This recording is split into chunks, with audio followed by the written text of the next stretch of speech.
Hi there and welcome. My name is Peter Wood from the French Paradox Wine Shop here in lovely downtown Stevenson. And I'm here tonight to introduce you to the plethora of wines that you'll have an opportunity to win as part of the Wine, Women and Shoes Wall of Wine raffle.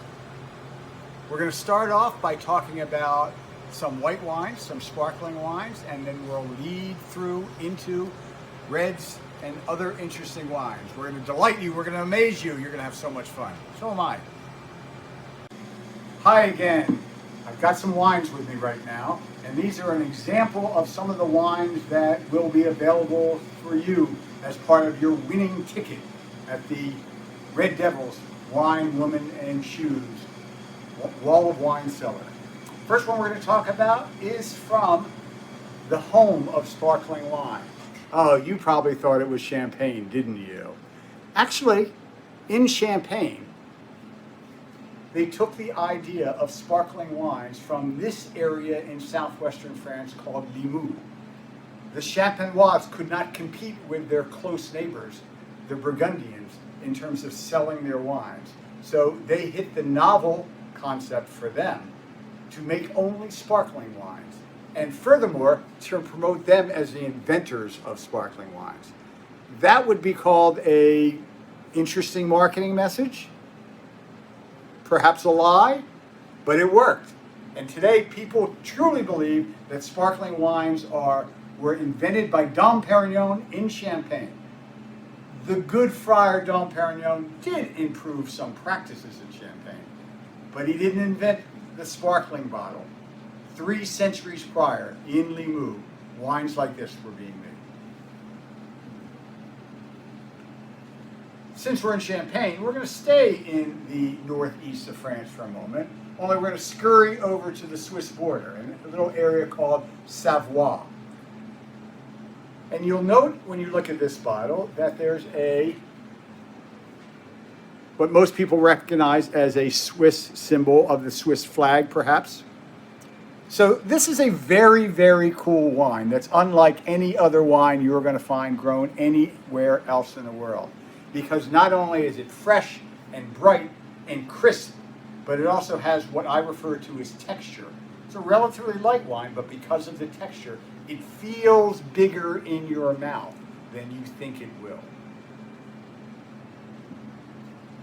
Getting closer to home, we have here an Oregon Chardonnay. What? Chardonnay from Oregon? Some may say. Of course, Chardonnay from Oregon. Cool climates like Chardonnay are perfect to grow that grape, although we all know that Chardonnay grows nearly everywhere in the world. In Oregon, you have a kind of different style than you find elsewhere. You generally don't see as much new oak on your Oregon Chardonnay. You generally don't see that classic California buttery and caramelly flavor. Instead, you get a bit more of acidity, a bit more clean fruit flavors, some of those apple and pear flavors that you find typical in Chardonnay.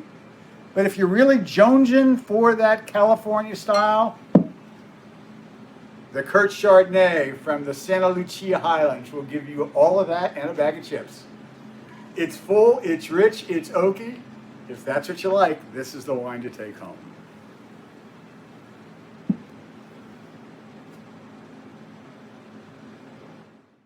It's me again, back with some wines, just to give you a tasting, a sampling, if you will, of some of the choices that will be on the wall of wine. From Burgundy, one of the elder statesmen of Burgundy, Joseph Royal. And let me tell you, it's hard to find these wines in the U.S. This is merely his Bourgogne, merely because it's his younger vines from his own holdings. These are the grapes that he holds back to make a wine that graces his own table along with yours. We're going to scurry over to Rioja and talk about this kind of unique Rioja.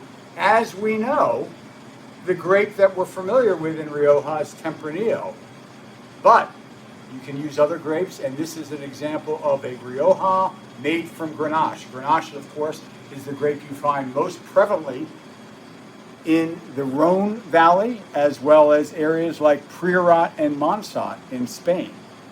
It's not completely novel to find it grown in Rioja, but it puts a different take on that classical wine.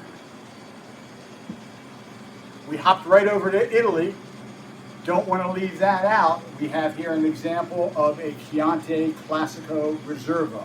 Now, the laws in Italy are a bit more stringent than the laws in the U.S. Here in the U.S., you can call any wine you want a reserve wine. There's no rules. There's no reason whatsoever you can't call that $3 bottle of wine, that $2 chuck, if you will, reserve $2 chuck. But in Italy, in Chianti Classico, the place, you have to age your wine for a minimum of 2 years in barrel and 2 years in bottle to be able to call it a Reserva. Reserva in Chianti Classico has a definitive legal meaning, and this is an example of that wine. Finally, one of the most fun wines we're going to talk about is the Pinia 17 from Ribera de Duero. Ribera de Duero is westward of Rioja, and here we're back to that grape we know from Rioja, Tempranillo. You note the number 17 on the label. That denotes one of the partners' accomplishments in the winery. So the golfer, Sergio Garcia, is a partner in the winery in this relatively new project, and 2017 was the year in which he finally grabbed his first major. So the winery decided to grace the bottle with that, to honor his involvement. But before I get into this last grouping of wines to excite you, I want to mention that in addition to your opportunity to win wine on August 23rd, there will be a live auction. And amongst the items you can bid on will be a gourmet, a 5-course gourmet dinner supplied by Innovative Gourmet and featuring some of the wines that will be featured on the Wine, Women, and Shoes Wall of Wine cellar. Our last 4 wines that we're going to talk about tonight include a Châteauneuf-du-Pape from André Brunel. Châteauneuf-du-Pape, I think, is a popular French wine, not only but because of the fact that it tastes good, it's rich, it's full, but once you master the term, it rolls off the tongue and you get to feel like you're a French wine expert as well. Let's say it all together. Châteauneuf-du-Pape. Châteauneuf-du-Pape, of course, means new house of the Pope. When there was a schism in the Catholic Church, we had a Pope in Avignon as well as Rome. And that's why the area today is still referred to as the new house of the Pope. Hop, skip, and jump to Australia, southern Australia, and we're going to talk about the Molly Duker, the Boxer, the Shiraz that is a big, bold, juicy, in-your-face, typical Australian Shiraz. Note the humorous label. The wine is anything but humorous. It's seriously big, bad Shiraz from southern Australia. Northern Italy's famous wine is, of course, called Barolo.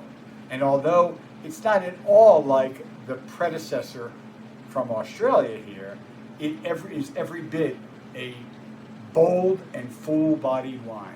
The grape here is Nebbiolo, and it's well known for being a structured tannic wine that really, really benefits the patient.